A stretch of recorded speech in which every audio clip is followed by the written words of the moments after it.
Welcome back to my YouTube channel maths वाला। Hope आप सब ने बाकी एक्सरसाइजेस की होंगी।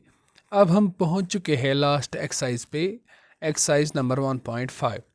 एक्सरसाइज 1.5 पढ़ने से पहले हम उसका थोड़ा सा बेसिक्स क्लियर करेंगे, ठीक है ना बेटा? क्योंकि हम पहले बेसिक्स क्लियर करते हैं, उसके बाद हमें एक्सरसाइज करने में आसानी आती है, ठीक है ना? इस चैप्टर में हमें पढ़ना क्या है, चलिए वो देखते हैं। इस चैप्टर में हमें, इस वाली एक्सरसाइज में हमें laws of exponents for real numbers ये देखना है। वो क्या होता है वो हम देखेंगे। चलिए हम स्टार्ट करते हैं, ठीक है ना बेटा? विदाउट एनी डिले अपनी क्लास शुरू करते हैं। बच्चों, आप लोगों ने ये चीज़ें देखी होगी। कभी कभी हमें होता है दिया हुआ 2 इंटू 2 3। उस वक्त हम क्या करते हैं, ठीक है ना बेटा? उस वक्त हम ऐसा करते हैं, हम लिखते हैं 2 × 2, ठीक है, और डॉट के बदले इंटू, क्योंकि यहाँ पे 2 का रेज पावर स्क्वायर है, ठीक है ना? मतलब दो बार है, ठीक है, और उसके बाद 3 बार है, तो हम लिखेंगे 2 × 2 × 2, ठीक है। हमने ये 3 बार लिखा, ठीक है, और हम फिर उसके बाद लिख सकते हैं उसको 2⁵, ठीक है ना बेटा? ये चीज़ें हमने देखी है, कभी आपने लाइफ में देखी होगी, कहीं पे क्वेश्चंस देखे होंगे। या कभी कभी क्या होता है, कभी कभी हमारा ऐसा होता है एक्सपोनेंट 2⁵ इंटू, और उसका भी स्क्वायर होता है या क्यूब होता है, ठीक है ना बेटा? जब ऐसी सिचुएशंस हो तो हम क्या करेंगे? या कभी कभी ऐसा होता है 2⁴ डिवाइड बाई 2⁵2। कभी कभी ऐसी सिचुएशन होती है तो हम क्या करेंगे, ठीक है ना बेटा? मैं आपको सिचुएशंस बता रहा हूँ, कैसी कैसी सिचुएशंस हो सकती है। या कभी ऐसा भी हो सकता है 2⁵ इंटू 4 नहीं, हम 5 लेते हैं, 5⁵2, ठीक है ना? कभी कभी ऐसी सिचुएशन भी हो सकती है 5⁵3 रखेंगे, पावर्स को हम सेम रखेंगे, ठीक है ना? कभी कभी ऐसी सिचुएशन भी हो सकती है ना बेटा? चलिए देखते हैं ऐसी सूरतों में क्या होता है। ऐसी सूरतों में निकलने के लिए हमारे पास कुछ फार्मूलाज है, वरना हम इजीली भी ये चीज़ें सॉल्व कर सकते हैं। इसको हम ऐसे भी सॉल्व कर सकते हैं, 2 × 2 × 2 डिवाइड बाई 2 × 2। फिर ये दो कटा, ये दो कटा, वहाँ पे बचा क्या? 2², ठीक है ना बेटा? लेकिन इसके लिए एक फार्मूला है जिसे हम डायरेक्टली इस पे आ सकते हैं यहाँ से, ठीक है ना? तो वही चीज़ें हम देखेंगे, ठीक है ना? मैथमेटिक्स हमेशा इसलिए पढ़ी जाती है ताकि हमारी जो प्रॉब्लम्स है वो हमें आसान हो जाए, ठीक है ना? जो भी हमें प्रॉब्लम्स सॉल्व करनी होती है वो हमें आसान हो जाए, इसलिए हम मैथमेटिक्स पढ़ते हैं, ठीक है ना? आप ये कुछ फार्मूलाज लिखोगे, ठीक है ना? अगर कभी हमें होता है a⁻m डॉट का मतलब होता है मल्टीप्लाई, a⁻n। कभी अगर हमें होता है बेस, अगर हमें सेम होती है लेकिन पावर्स डिफरेंट होती है, तो हम क्या करेंगे? हम उस सूरत में लिखेंगे a⁻m + n, ठीक है ना बेटा? उस सूरत में हम लिखेंगे a⁻m + n। अगर कभी हमारे पास हमारे पास दिया हुआ है 2⁵2 × 2⁵3, तो हम सीधे लिखेंगे 2⁵2 + 3, दैट इज 2⁵5, ठीक है ना बेटा? एग्जाम्पल ये आप नोट करोगे, ठीक है? ये एक्सपोनेंट्स की मतलब लॉज है, ये कुछ लॉज है एक्सपोनेंट्स के, वही हम पढ़ रहे हैं, पहला लॉ। दूसरा क्या है? दूसरा ऐसा भी हो सकता है कभी a⁻m n, ठीक है ना बेटा? अंदर से भी एक रेस पावर है और पूरा होल भी रेस पावर है, तो हम सीधे उसको लिख सकते हैं a⁻m n, ठीक है ना बेटा? mn मतलब उन दोनों का मल्टीप्लाई करना है। जैसे कि हमारे पास है 2⁵3 होल रेस पावर 4, ठीक है? तो हम क्या लिखेंगे? 2⁵3 × 4, वो क्या होता है? इज इक्वल टू 2⁵3 4 12, ठीक है ना बेटा? ये एग्जाम्पल्स मैं आपको साथ साथ बता रहा हूँ ताकि आपको समझ आ जाए। कभी कभी हमारे पास ऐसी भी सिचुएशन होती है a⁻m डिवाइड बाई a⁻n, ठीक है ना बेटा? कभी ऐसा भी होता है ना, तो हम उस सूरत में क्या करेंगे? ए तो सेम रहेगा लेकिन ये डिवाइड में एन है ना, तो ये माइनस हो जाएगा, A raise power M minus N, ठीक है ना बेटा, एम माइनस एन। जैसे एग्जाम्पल करेंगे, एग्जाम्पल के ए रेज पावर मतलब एग्जाम्पल में हम क्या देखेंगे, 2 रेज पावर 5 है डिवाइड बाई 2 रेज पावर 3, ठीक है ना। तो हम इसको कैसे सॉल्व करेंगे, हम करेंगे 2 raise power 5 minus 3 that is 2 raise power 2, ठीक है ना बेटा। ऐसे सॉल्व करेंगे हम, आई ना बात है समझ आपको, बिल्कुल। चलें उसके बाद और एक फार्मूला है वो भी देख। कभी हमारे पास ऐसा भी हो सकता है, दो नंबर्स है, एक ए नंबर है और उसके ऊपर भी रेस पावर एम है, और दूसरा बी नंबर है उसके ऊपर भी एम है, ठीक है ना, मतलब पावर सेम है, ये पावर होता है, ठीक है ना, ये पावर है, पावर सेम है। तो हम उस सूरत में क्या करेंगे, उस सूरत में हम ऐसा लिख सकते हैं ए इंटू बी का होल रेस पावर एम, ठीक है ना बेटा। यहाँ पे भी एम था, यहाँ पे भी एम था, तो हम ए और बी को मल्टीप्लाई करेंगे और पावर को होल करेंगे, ठीक है ना, इजी एग्जाम्पल करेंगे। लाइक हमारे पास है 2 raise power 3 multiply by 5 raise power 3, समझ आया ना बेटा। यहाँ पे 2 है, ये मल्टीप्लाई है, यहाँ पे 2 रेस पावर 3 है और यहाँ पे 5 रेस पावर 3 है, तो हम करेंगे सीधे 2 इंटू 5, ठीक है ना बेटा, और रेस पावर 3, ठीक है, दैट इज 2 5 और 10 रेस पावर 3 हो गया ना इजी। तो हम सीधे लिखेंगे 1000 इसको, ठीक है ना, मतलब चीज़ें आसान हो जाती है ऐसे, ठीक है ना बेटा, इसलिए हम ऐसी चीज़ें पढ़ते हैं। चलो मूव करते हैं डायरेक्ट हम किस पे, अपनी एक्सरसाइज पे। ये एक्सपोनेंट्स वजूद में क्यों आए, पहले वो बात भी आपको पता होनी चाहिए, एक्सपोनेंट्स क्यों आए वजूद में। कभी कभी हमारे पास कोई एग्जांपल होती है, हमें एग्जांपल दी होती है 2 इंटू 2, जब हमने फैक्टर्स किए 2 इंटू 2 इंटू 2 इंटू 2 इंटू 2, ठीक है ना। मान लो 1 2 3 4 5 6 7 बार हमारा 2 है, ठीक है ना, और वो मल्टीप्लाई है आपस में। तो हम उसको शॉर्ट करने के लिए क्या लिख सकते हैं, एक्सपोनेंट्स वहीं पे वजूद में आए, हम उसको लिख सकते हैं 2 रेज पावर 7। इस सब के बदले हम खाली इतना भी लिखें ना तो इट इज सेम, ठीक है ना बेटा, इसलिए एक्सपोनेंट्स पावर वजूद में आए। कभी कभी क्या होता है, ये तो ईजी है, हम 2 इंटू 2 इंटू 2 लिख सकते हैं, 7 बार लिख सकते हैं, लेकिन जब आपको 2 रेज पावर 100 हो, आपको 100 बार लिखना हो, जब आपको 2 रेज पावर 1000 हो, या कभी कभी होता है 10 रेज पावर 200, ठीक है ना बेटा। तो हम ऐसी सूरत में क्या करेंगे, हमें तो उस वक्त तो हमें यही लिखना है ना 10 रेज पावर 200, तब हम ये नहीं लिख सकते ना 10 इंटू 10 इंटू 10, आप कितने 10 लिखोगे तो हम थक जाएंगे 10 लिखते लिखते, ठीक है ना, इसलिए एक्सपोनेंट्स वजूद में आए।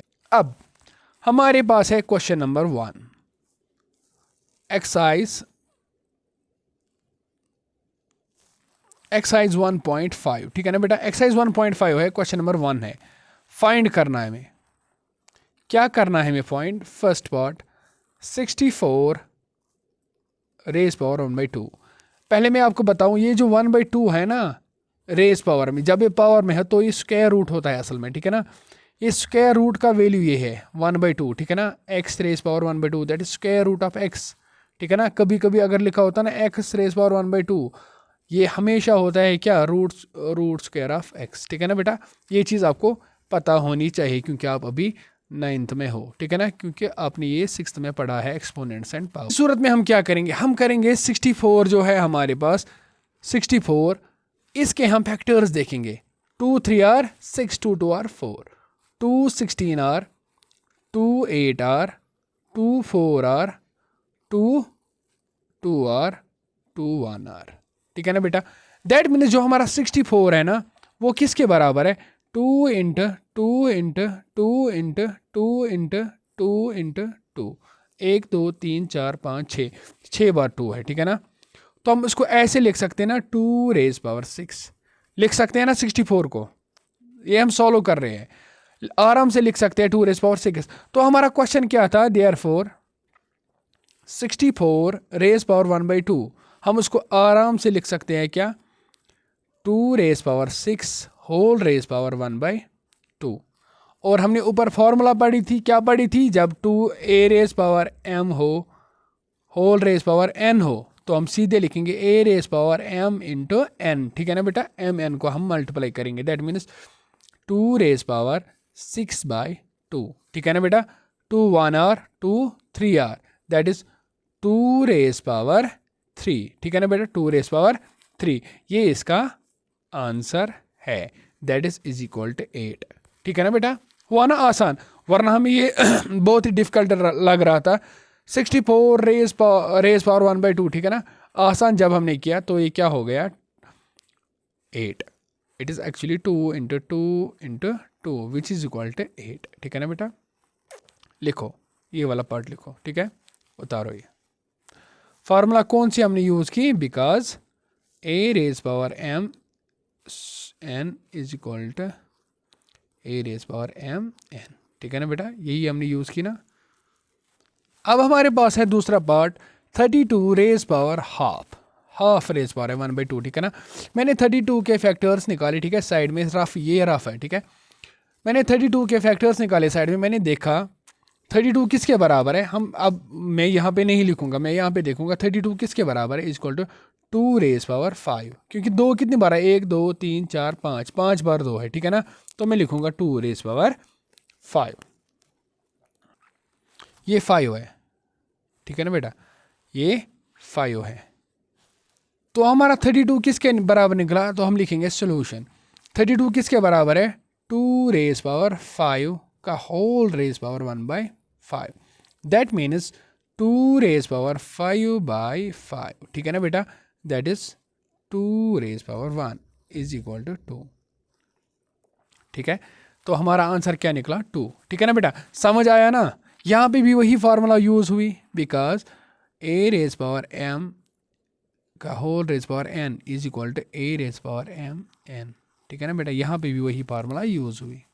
उतारो ये, बस इतना लिखना है आपको, ज़्यादा नहीं लिखना है आपको, ठीक है ना, इतना नहीं लिखना है आपको फेयर कॉपी पे। अब अगला पार्ट क्या है हमारा 125 रेस पावर 1/3, मैंने इसके फैक्टर्स निकाले 125 के 5 5 5, दैट मीन्स 125, ये मैं साइड में कर रहा हूँ आपके लिए, वरना ये लिखने की ज़रूरत नहीं है, ये बराबर किसके है 5 रेस पावर 3, ठीक है ना, 5 3 बार है ना, 5 है ना 3 बार, 5 इंटू 5 इंटू 5 है ना, इसलिए मैंने लिखा 5 रेस पावर 3, तो हम क्या लिखेंगे 5 रेस पावर 3 रेस पावर 1/3, तो यहाँ पे क्या आएगा 5 raise power 3/3, that is equal to 5 raise power 1, that is equal to 5, ठीक है ना बेटा, ये आप लिखोगे आंसर, ठीक है, समझ आया, बहुत ईजी है, आपको अब समझ आ चुका होगा कि हम कैसे स्क्वायर रूट्स भी हम कैसे ढूंढते हैं, क्यूब रूट्स कैसे ढूंढते हैं, ठीक है ना, ये क्यूब रूट है, क्या है ये असल में क्या है, क्यूब रूट ऑफ 125, इसको बोलते हैं cube root, is equal to 125 raise power 1/3, ठीक है ना, आपने ये पढ़ा होगा मुझे पता। अब हमारा दूसरा क्वेश्चन भी है फाइंड, ठीक है ना, दूसरा क्वेश्चन भी है फाइंड, क्या है हमारा पहला पार्ट 9 रेस पावर 3/2, दूसरा क्वेश्चन भी हमारा 9 रेस पावर 3/2, कैसे करेंगे, 9 के हम फैक्टर्स निकालेंगे, 3 3r 3 1r, तो 9 किसके बराबर है, 9 is equal to 3 raise power 2, ठीक है ना बेटा, 9 ये मैं आपके लिए कर रहा हूँ, वरना ये बहुत ईजी है, ठीक है। सोल्यूशन, तो हम 9 के बदले क्या लिखेंगे 3 raise power 2, whole raise power क्या है 3/2, हमने देखा है जब क्या हो a raise power m into n हो, ठीक है ना बेटा, जब a raise power m into n हो तो वो किसके बराबर होता है, वो होता है बराबर a raise power m n, ठीक है ना, दोनों को मल्टीप्लाई करना है, तो हम क्या लिखेंगे 3 raise power 2 into 3 divide by 2, 2 और 2 कैंसिल हो जाएगा, दैट मीन्स 3 रेस पावर 3 वो किसके बराबर है 27, 3 इंटू 3 इज इक्वल टू 27, समझ आया ना बेटा, बहुत इजी है, लिखो ये ब्रैकेट में रखना, बड़े ब्रैकेट में। अब दूसरा पार्ट है 32 रेस पावर 2/5, हमें पता है 32 किसके बराबर है 2 इंटू 2 इंटू 2 इंटू 2 इंटू 2, ठीक है ना, that is 2 raise power 5, 2 2 r 4, 4 2 r 16, 4 2 r 8, 8 2 r 16, 16 2 r 32, 2 raise power 5, तो हम क्या लिखेंगे 32 नहीं लिखना है, अब हम लिखेंगे 2 रेस पावर 5 का होल रेस पावर 2/5, तो हम क्या लिखेंगे इसको 2 raise power 5 into 2 divide by 5, ठीक है ना बेटा, दोनों को मल्टीप्लाई करना है ना, तो वो क्या आ जाएगा बराबर 5 और 5 cancel, that is 2 raise power 2 which is equal to 2 into 2 is equal to 4। ठीक है ना बेटा, आया समझ? बहुत ईजी है, आप ये कर लोगे आराम से। ठीक है, अगला पार्ट है 16 रेज पावर 3/4। ठीक है ना बेटा, 16 रेज पावर 3/4। मैंने 16 के फैक्टर्स निकाले, वो किसके बराबर निकला? 2 रेज पावर 4। तो हम क्या लिखेंगे? 2 रेज पावर 4 का होल रेज पावर 3/4। हमें पता है क्या होता है, 2 रेज पावर, जब ये ऐसे हो तो ये मल्टीप्लाई हो जाते हैं पावर्स। 4 इंटू 3/4, 4 4 कैंसल और बचा क्या? 3। 2 raise power 3 which is equal to 2 into 2 into 2 which is equal to 8। ठीक है ना बेटा, समझ आया? अगर किसी को समझ नहीं आया वो मुझे व्हाट्सएप पे मैसेज करे। व्हाट्सएप नंबर मेरा ये है 7006575656। वो मुझे व्हाट्सएप पे मैसेज करे और मुझे अपने डाउट्स बताएं, मैं उसके डाउट्स क्लियर करूँगा। अगला पार्ट हमारा 125 रेज पावर -1/5। आप माइनस से डर रहे होंगे शायद, लेकिन हमने एक फॉर्मूला पढ़ी थी, अगर a raise power m divide by a raise power n हो तो हम क्या करते हैं? a raise power m minus n। That means नीचे वाला जो है ना वो ऊपर क्या हो जाता है? वो माइनस हो जाता है। लाइक हमारे पास कभी ऐसे a रेज पावर n, तो हम इसको लिखेंगे सीधे a raise power minus n। ठीक है ना, या कभी ऐसा भी हो सकता है a raise power minus n हो सकता है, तो हम उसको सीधे लिख सकते हैं क्या? 1/a raise power n। ठीक है ना, ये तीन चीज़ें हैं, ये आप नोट डाउन करोगे। ठीक है ना, ये चीज़ आपने नोट डाउन की है। अब ये एक और चीज़ है, ये और दूसरी चीज़ है। ठीक है ना, ये चीज़ें आप नोट डाउन करोगे। ठीक है, जब भी डिनोमिनेटर में पावर हो तो जब वो हम रेसिप्रोकल करते हैं तो पावर क्या हो जाता है? नेगेटिव। अगर ऊपर ही नेगेटिव हो तो पावर नीचे क्या हो जाएगा? पॉजिटिव। ठीक है ना बेटा, तो यहाँ पे भी वही खेल है। कैसे करेंगे? हमें पता है 125 इज इक्वल टू क्या? 125 किसके बराबर है? कहाँ पे लिखेंगे हम? यहाँ पे लिखते हैं, हम इस पेन से लिखते हैं 125 इज इक्वल टू 5 इंटू 5। ठीक है ना बेटा, ये हमें पता है। लेकिन उससे पहले क्या है? उससे पहले और एक चीज़ है। क्या चीज़ है? उससे पहले ये चीज़ है, ये जो 125 रेज पावर 1/-1/5 है, हम इसको ऐसे लिख सकते हैं ना, 125 रेज पावर -1/, माइनस नहीं आएगा क्योंकि हमने इसको रेसिप्रोकल किया -1/5, तो उसी को हम ऐसे लिखेंगे 1/5 रेज पावर 3। ये 3 है असल में, सॉरी ये 3 है। ठीक है, 5 रेज पावर 3 का होल रेज पावर 1/3। ठीक है ना बेटा, तो वो किसके बराबर निकला? 1/5 रेज पावर 3/3, क्योंकि ये दोनों मल्टीप्लाई हो जाएंगे, 3 और 3 कैंसल और बचा क्या? 1/5। ठीक है, 1/5 बचा। ठीक है, समझ आया ना बेटा? 1/5 इसका आंसर निकला। ठीक है बेटा, बहुत ही ईजी है। आपको अगर जंबल हुआ होगा ये, मैं आपको थोड़ा सा अच्छे से लिख दूँ 1/3, तो क्या लिखेंगे? 1/5 रेज पावर 3/3, तो आ जाएगा बराबर 1/5, क्योंकि 3 और 3 कैंसिल। ठीक है, 1/5 इसका आंसर है। कैसा क्वेश्चन था ये? डरावना क्वेश्चन था, लेकिन जब हमने सिंप्लीफाई किया तो ये इजी बन गया। ठीक है ना बेटा, डरना नहीं है मैथ्स से, बस मैथ्स को प्रैक्टिस करनी है, ये बहुत इजी है। ठीक है बेटा, देखो अब सिंप्लीफाई करना है हमें। क्वेश्चन नंबर 3 है। ठीक है, क्वेश्चन नंबर 3, अब हमें चीज़ों को सिंप्लीफाई करना है। ठीक है ना, मतलब सॉल्व करना है। यहाँ पे हमें दिया गया है 2 raise power 2/3 dot, that means multiply 2 raise power 1/5। लेकिन हमने ऊपर फॉर्मूला पढ़ी है, जब भी a raise power m dot a raise power n हो तो वो किसके बराबर होता है? a raise power m plus n। जब बेस सेम हो तो पावर्स क्या हो जाते हैं? ऐड। ठीक है ना, तो हम क्या करेंगे? सोल्यूशन क्या करेंगे? ये एक ही 2 आएगा और दोनों को ऐड करेंगे ऊपर। ठीक है ना, पावर्स को ऐड करेंगे, दैट इज 2/3 बड़ा लिखेंगे ताकि हमें लिखने में आसानी हो, 2/3 प्लस 1/5। ठीक है ना बेटा, तो वो किसके बराबर हो जाएगा? Is equal to 2 raise power, denominators को सेम करेंगे। ठीक है, ताकि हमें आसानी हो जाए सोल्यूशन करने में।